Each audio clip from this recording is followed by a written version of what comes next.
You ask Tiger to calculate. This deals with linear inequalities with one unknown.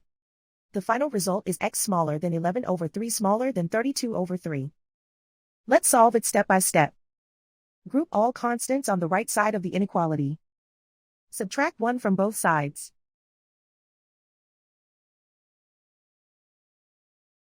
Group like terms.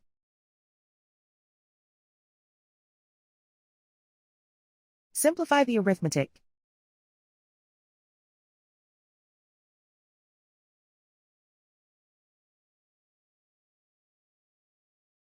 Isolate the x. Divide both sides by -3. Whenever you multiply or divide by a negative, reverse the inequality sign.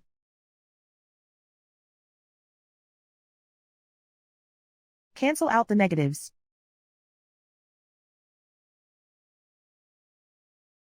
Simplify the fraction.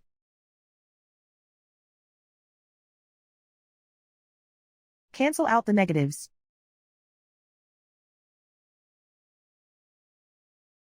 Plot the solution on a coordinate grid.